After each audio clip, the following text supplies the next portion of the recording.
Hello అండి, నమస్తే. Welcome back to our channel. ఈరోజు వీడియోలో క్యారెట్ హల్వా ఇంట్లోనే ఈజీగా అండ్ టేస్టీగా ఎలా ప్రిపేర్ చేసుకోవాలో చూపించబోతున్నాను. చాలా టేస్టీగా ఉంటుందండి. ఒకసారి ఈ విధంగా ట్రై చేయండి. ఇంట్లోనే పిల్లలైనా పెద్దలైనా ఇష్టంగా తినేస్తారనమాట. మరి ఏ విధంగా చేసుకోవాలో చూసేద్దాం పదండి. ముందుగా హాఫ్ కేజీ క్యారెట్ అయితే తీసుకున్నాను నేను. రెడ్ కలర్ క్యారెట్ మనకి మార్కెట్లో దొరుకుతుంది కదా. మనం రోజువారీ ఇంట్లో కూర చేసుకుంటాం కదా, ఆ క్యారెట్ కాకుండా ఇలా రెడ్ కలర్లో ఉండేది తీసుకుంటే హల్వా కోసం చాలా బాగుంటుందన్నమాట. ఈ హల్వాలో ఏ కలర్ కూడా యూజ్ చేయాల్సిన అవసరం లేదండి. మనకి ఇదే కలర్ వస్తుందన్నమాట. చాలా టేస్టీగా ఉంటుంది దీంతో, ఈ క్యారెట్తో హల్వా చేస్తే. సో ఇప్పుడైతే పీల్ ఆఫ్ చేసేసి కడిగాక దీన్నైతే ఇలా తురిమి పెట్టుకోవాలండి. మిక్సీ కూడా పట్టుకోవచ్చు, కానీ దానికంటే కూడా ఇలా తురిమితే హల్వా అనేది టేస్టీగా వస్తుందన్నమాట. ఇప్పుడైతే దాన్ని పక్కన పెట్టుకున్నాక స్టవ్ ఆన్ చేసి ప్యాన్ పెట్టుకొని అందులో 2 టేబుల్ స్పూన్ల వరకు అయితే నెయ్యి వేసుకోవాలి.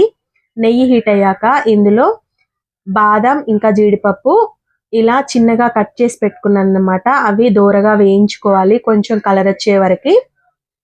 ఇలా వేయించుకొని ఇందులో ఇప్పుడు కిస్మిస్ కూడా వేసేసుకోవాలండి. ఇలా కిస్మిస్ కూడా యాడ్ చేసేసి వీటిని దూరగా వేయించుకొని కలర్ వచ్చాక తీసి పక్కన పెట్టుకోవాలన్నమాట.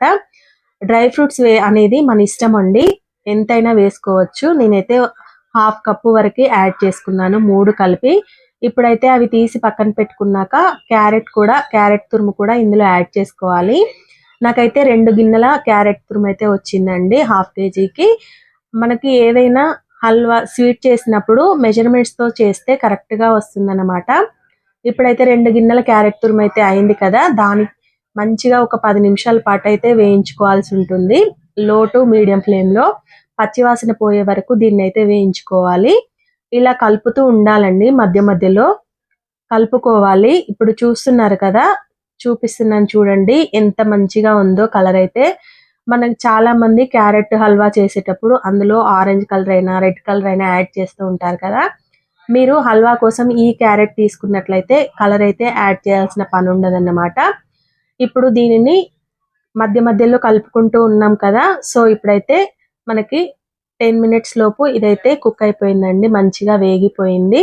ఒకవేళ ఇందులో మీకు నెయ్యి సరిపోనట్లు అనిపిస్తే 1 టేబుల్ స్పూన్ వరకు నెయ్యి కూడా యాడ్ చేసుకొని వేయించుకోవచ్చు. ఇప్పుడైతే ఇది కంప్లీట్గా వేగిపోయిందండి. ఇందులో పాలు యాడ్ చేసుకుందాము. 2 కప్పుల క్యారెట్ తురుముకి 1 కప్పు పాలైతే పడతాయి. ఇప్పుడు చూస్తున్నారు కదా, 2 గిన్నెల క్యారెట్ తురుముకి 1 గిన్నె పాలు పోసానన్నమాట. పచ్చి పాలైనా తీసుకోవచ్చు, లేదా కాగబెట్టిన పాలైనా పర్వాలేదు. పాలు కూడా యాడ్ చేసేసి దీనినైతే ఉడికించుకోవాలి దగ్గర పడేంత వరకు. ఇప్పుడు ఇలా కలుపుకుంటూ ఉండాలండి. ఇప్పుడు ఇది దగ్గర పడే మూమెంట్లో 2 కప్పుల క్యారెట్ తురుముకి 3/4 కప్పు వరకు అయితే చక్కెర తీసుకున్నాను. చక్కెర కూడా వేసేసాక ఇందులోనే 1 టీ స్పూన్ వరకు ఇలాచీ పౌడర్ కూడా వేసేసి బాగా కలుపుకోవాలి. ఇలాగే కలుపుకుంటూ ఉండాలండి దగ్గర పడే వరకు. అప్పుడే మనకి హల్వా అనేది టేస్టీగా వస్తుందన్నమాట.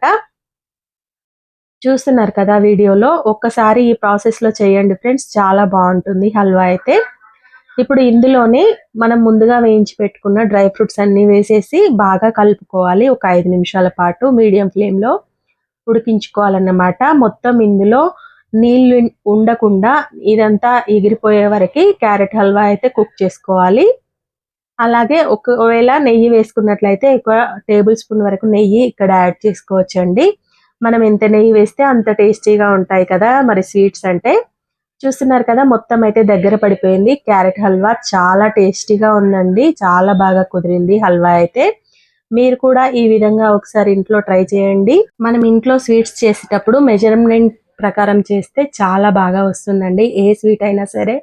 చూస్తున్నారు కదా ఎంత కలర్ఫుల్గా ఉందో, అలాగే అంతే టేస్టీగా ఉందండి. చాలా బాగా కుదిరిందనమాట. సో ఈ విధంగా అయితే ఒకసారి ఇంట్లో ఖచ్చితంగా ట్రై చేసి మీ ఫీడ్బ్యాక్ అయితే కామెంట్ సెక్షన్లో షేర్ చేయండి. వీడియో నచ్చితే సబ్స్క్రైబ్ చేసుకోండి. Thanks for watching.